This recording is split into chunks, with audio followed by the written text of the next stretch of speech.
Hey there, everyone. Welcome to another episode of Game On. I'm Jeff Taylor alongside Jack Taylor, and we got a lot to get to, but we really want to first start with the Super Bowl.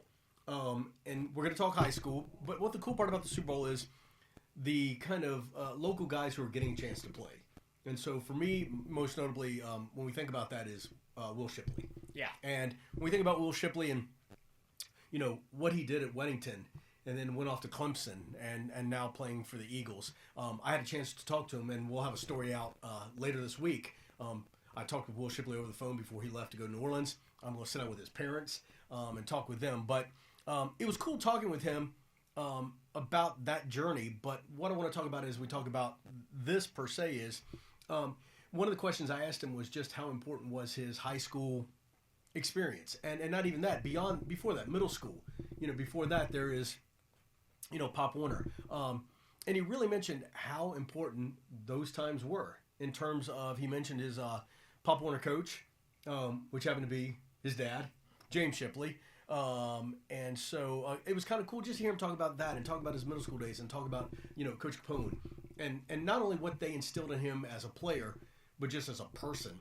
And, you know, just, you know, putting in the work and what it means to do that. And now here he is with a chance to play. Yeah, it's really cool to see him. You know, from going to his career at Clemson, you know, you thought he would be enough to get drafted somewhere in the middle of the draft, and then getting picked up by the Eagles.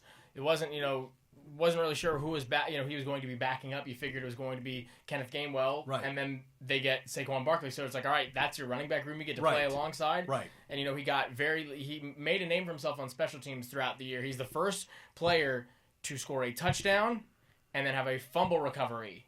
Really? In the same game, in the NFC Championship. A forced fumble. Right. So if you think about it, and how cool is it that your best game as a pro, was the NFC Championship? Yeah, I mean, you can say, that's crazy. You can say anything to say, it was garbage time, but he scored the touchdown that gave them the record for the most points scored in the NFC Championship game. Right. He had a big breakout run to set that spot up. Who held the most points scored before then? Before that was the Panthers and the NFC and their NFC Championship game against the Cardinals back in 2015, 2016. So that was really cool to see him go off, and you saw how happy Saquon was. Now, of course, Eagles fans are going to hope he doesn't see any playing time in the Super Bowl outside of special teams. Right, but even then, I mean, as a 7-year-old kid. Sure, if you play football, you always dream of it. Of course you do. Yeah. But, to have those moments in the backyard where you're acting like you can score the game-winning touchdown in the Super Bowl, and now here it is a reality. It was cool to talk to him, and talking to him about, Saquon Barkley, just the tutelage of, and taking him under his wings, and you're learning from him. I'm like...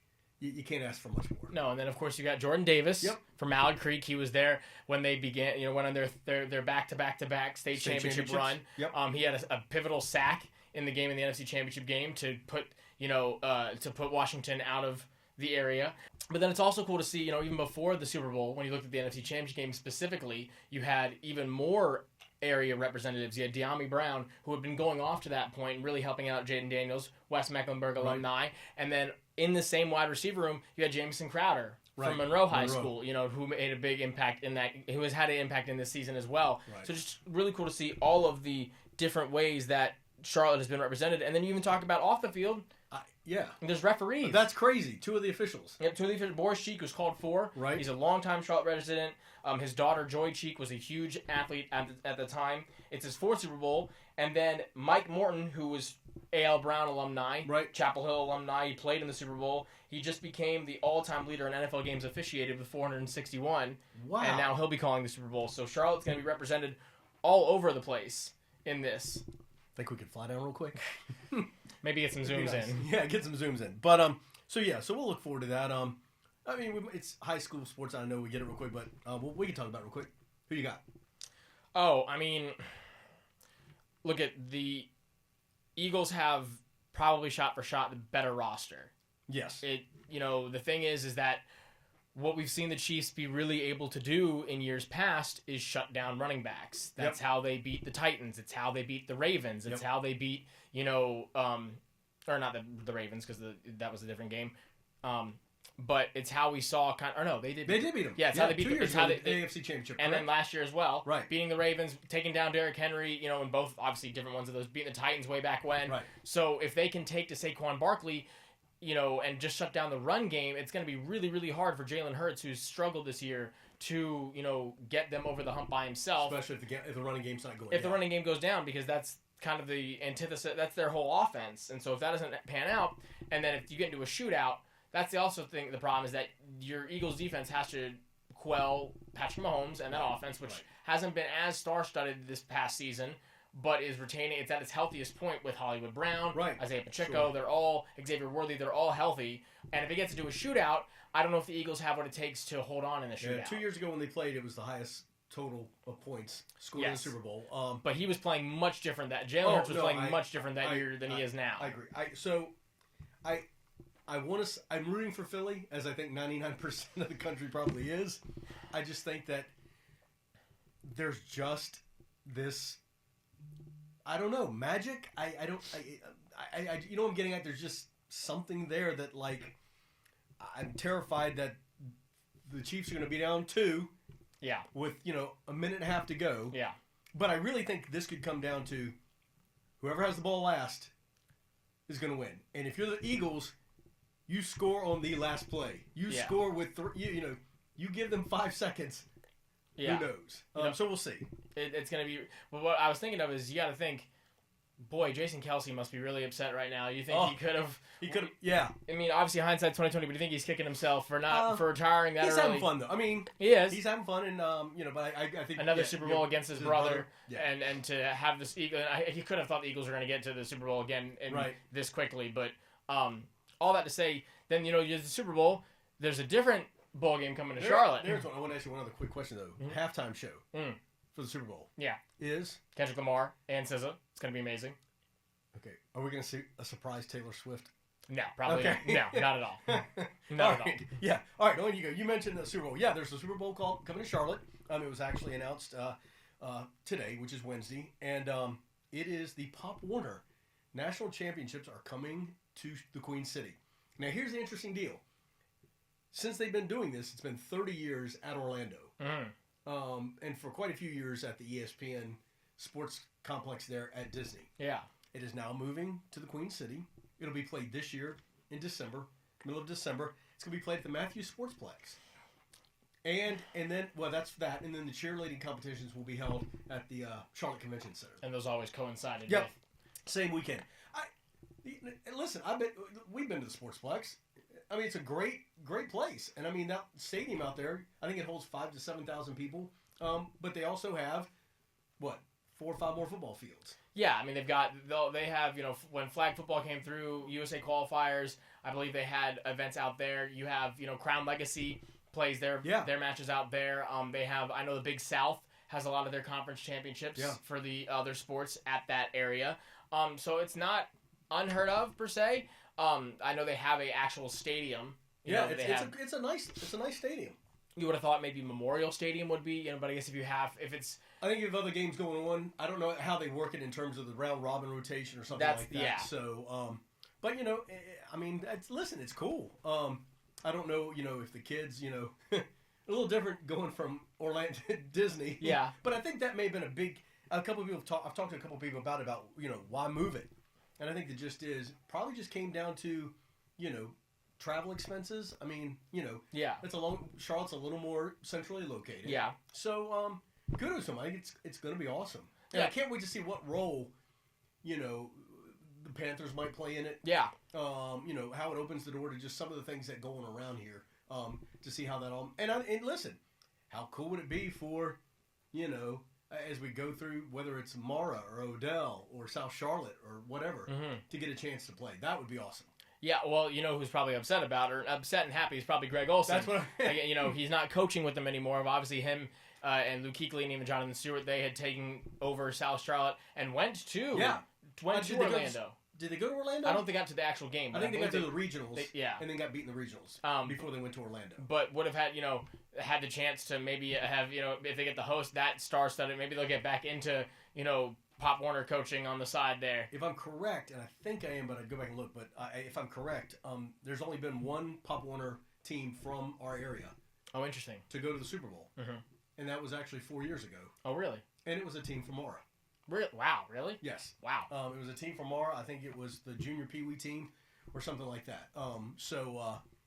Yeah, but I looked that up and I think that's what it was. Wow. So kudos to them. And listen, it's a great move. I'm sure Charlotte will be fired up to have them. So that's like mid-December, and of course we'll try to see what we can do in terms of stories and stuff like that. It'll be kind of cool. Absolutely. So basketball continues to roll for high school basketball. Before we know it, we're getting down to the wire. We're getting down to the wire, and I think one of the it's cool when you have a good men's program, or a good women's program, one or the other. But when you have both, that's pretty strong. And I guess one of the first ones that come to mind is Lake Norman. Yeah.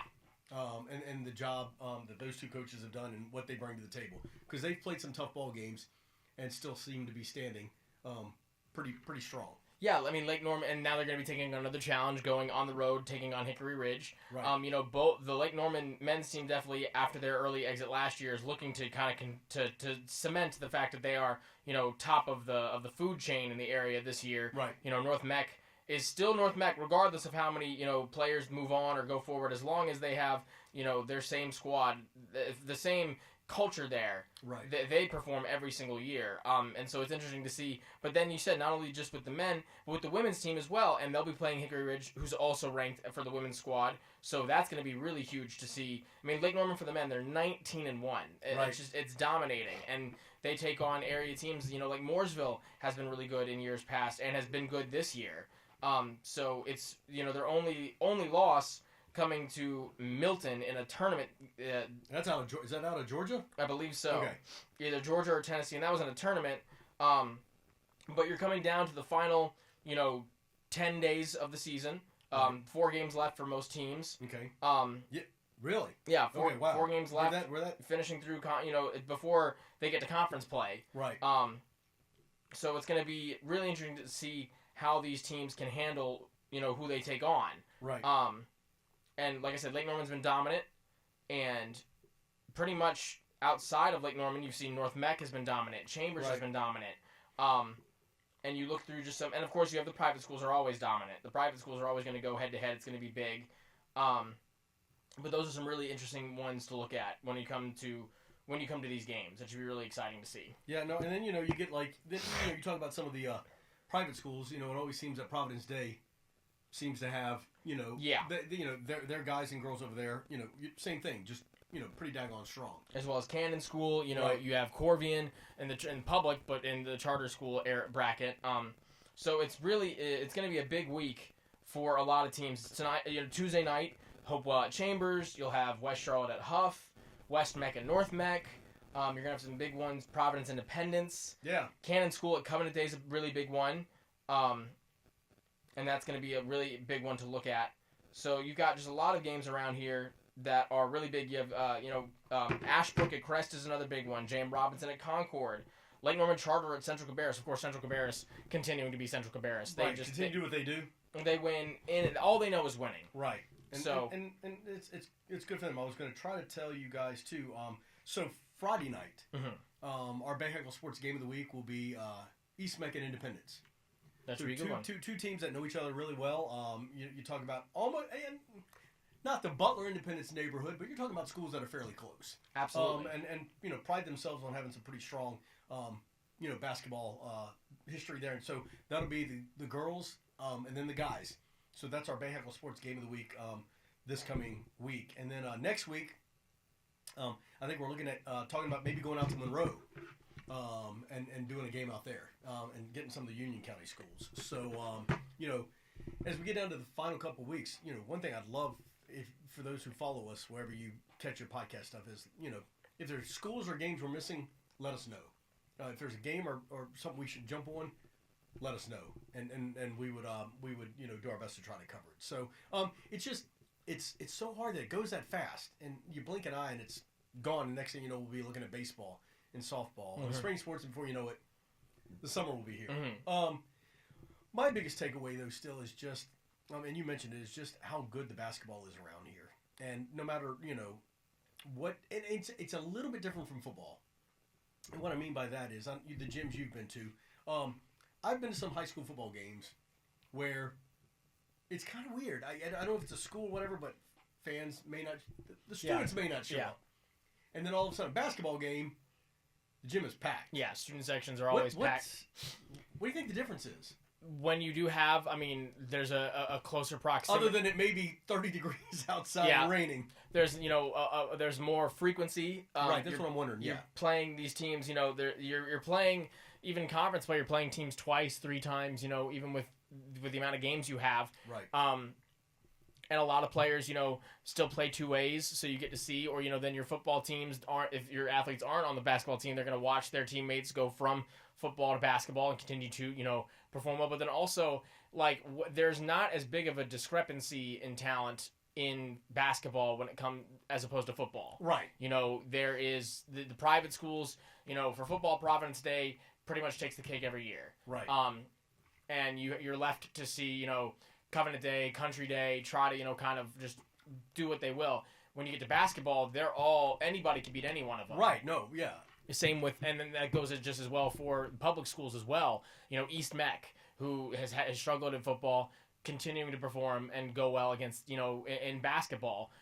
For the girls' sports too, and especially as girls basketball continues to grow in popularity from WNBA to collegiate, it has trickled down to high school as well, where you have really dominant athletes on girls' high school basketball teams, and the games are competitive. Right. And so then you also get, these double headers where they'll have the women will play and then the men will play right after a lot of the times. And so you can get, from 5:30 to 7 o'clock, and you've got, you've got a double header with some really impactful talent to watch. So it's really interesting to see. And then of course, you get, like you do for football, but you get, sometimes you'll get, you get a lot more tournaments too. You get a lot more, post-season feel. Yeah, right. I'm sorry, I'm trying to search my phone for something because I wanted to tell everybody about an event that's coming up, but I can't seem to find it. I'll look for it and see if I can find it. Providence Day is having a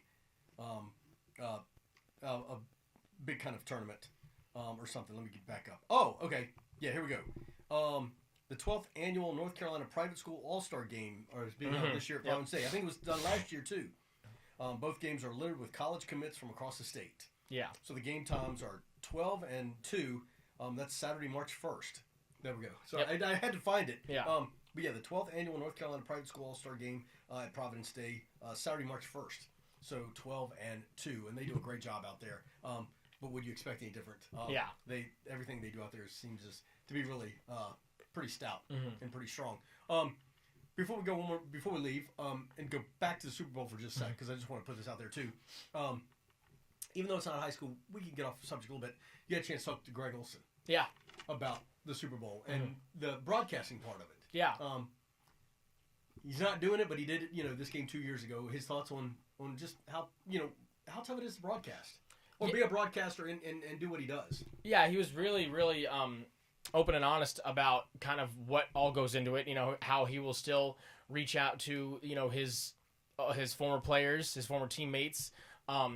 He'll reach out, to former coaches to get insight about different things. He says, he talked to Luke Kuechly a lot, Steve Wilkes a lot to get, defensive kind of input. Right. And how, there's the conspiracy around, former players having biases or, this commentator hates my team, never calls my games right. And he's like, we don't really care about that. We just want a great game. Right. We want a good competitive game. He was funny talking about how they thought, the first Chiefs-Eagles was going to go to overtime, and that would have been the first overtime Super Bowl that they would have really loved to have a part of. But then, CBS got it the next year. Right. When it was this past year with 49ers and Chiefs. So he was kind of funny about that. But he just talked about how much goes into how much like football it is in terms of preparation, going over film, going over notes, trying to be calm in the moment, and if you stumble or you mess up, you just next moment going forward, you don't think about it. He thought it was funny that this the same Super Bowl was going to be called. It's going to be on Fox again. He spoke about how much he wants to get back to that position. I think a lot of fans would like to hear. Absolutely. And so, how just you keep seeing the Chiefs, but there's a reason for it. Yeah. I mean, and so he had a lot to, he was very in depth about it. Talking about what makes a good broadcaster, where it kind of came from, his desire to do so. Right. And kind of how it's trickled down into other areas of his life. whether it's coaching, because, he's a middle school head football coach for Charlotte Christian, and kind of just what all is meant to him to be around the community, but then also call these big scale games and how he wants to get back to that. Yep. No, and listen, he did a great job. The thing I love about Greg and his broadcasting is the business side of it, the way he handles it as a business, handles it as a career, and he doesn't get funny, he doesn't get cute. No, he just tells you the way it is, and it's awesome to hear. So, all right, listen, hey, that is it for this episode of Game On. It is a part of Bay Hackle Sports. Ton of stuff coming up. We're wrapping up the end of basketball season. March Madness will be here before you know it. We're a week and a half from that little race they run down in Daytona. So we got a lot on our plate, but of course we are here to try to bring you as much as we can. The Hornets struggling a little bit, to say the least. But hey, it's all fun, and we love doing it. So thanks for listening to us. Make sure wherever you check out your podcast, wherever you watch it, listen, make sure you subscribe, like, comment. We'd love to hear from you guys. If there's anything that you guys have story ideas or comments or something we need to talk about, just let us know, because we'd love to do it. Until then, have a great rest of the week, and we will talk to you next week on Game On.